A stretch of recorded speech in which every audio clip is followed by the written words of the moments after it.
అర్జునపురంలో భూమా అఖిలప్రియ అనుచరులు అరాచకం సృష్టించారు. వితంతువును కిడ్నాప్ చేసే ప్రయత్నం చేశారు. అఖిలప్రియ అనుచరులు ఇరుగు పొరుగు వారు అడ్డుకునే ప్రయత్నం చేస్తే వారిని కత్తులతో బెదిరించారు.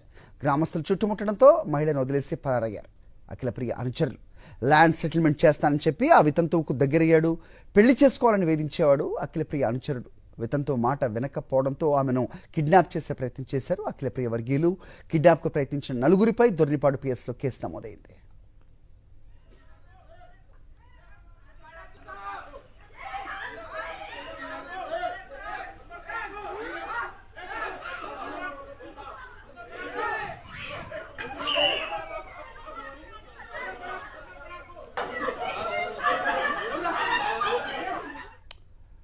ఘటనపై అప్డేట్స్ మా కరెస్పాండెంట్ లోకేష్ ఇస్తారు. లోకేష్ చెప్పండి. సో ఎవ్రీ రాంగ్ రీజన్కి ఆళ్లగడ్డ ఎమ్మెల్యే పేరు వినిపిస్తూ ఉంటుంది.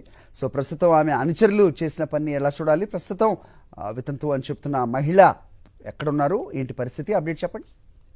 మరి ఆళ్లగడ్డ నియోజకవర్గంలో రాక్షస పాలన కొనసాగుతుంది అనడానికి ఇదొక ఉదాహరణ అని చెప్పవచ్చు.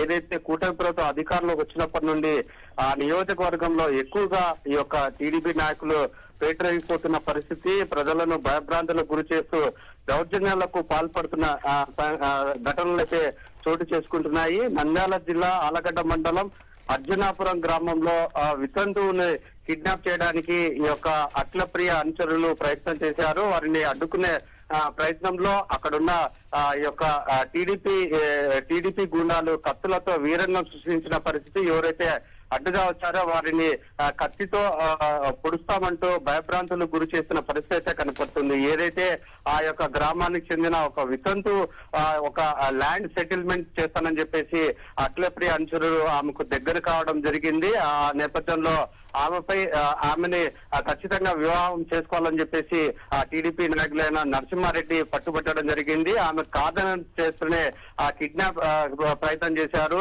అది కూడా ఆ యొక్క డే టైంలోనే ఆ ఇంటి దగ్గరికి వెళ్లి కత్తులు తీసుకొని అనుచరులతో అక్కడికి వెళ్లి పూర్తి స్థాయిలో ఆ కుటుంబాన్ని భయభ్రాంతులు చేసే ప్రయత్నం అయితే చేశారు.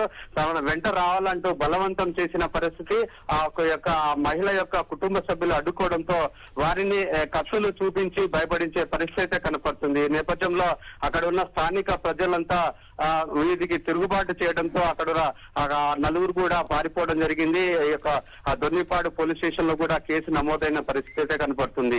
ఎప్పుడు ఏం జరుగుతుంది, ఎటువంటి దౌర్జన్యాలు జరుగుతుంది అనే భయం అనేది నియోజకవర్గంలో చోటు చేసుకుంది. ఎప్పుడు ఈ యొక్క అఖిలప్రియ అనుచరులే ప్రతి విషయంలో కూడా తలదూరుస్తూ ప్రతి విషయంలో కూడా ఇట్లా ప్రజలను భయభ్రాంతులు చేస్తున్నారంటూ అక్కడ ప్రజలంతా భయపడుతున్న పరిస్థితి కనబడుతుంది. ఈ నేపథ్యంలో ఆ నలుగురు మీద ఆ కేసు నమోదు చేయడం జరిగింది. హరి. ఓకే లోకేష్.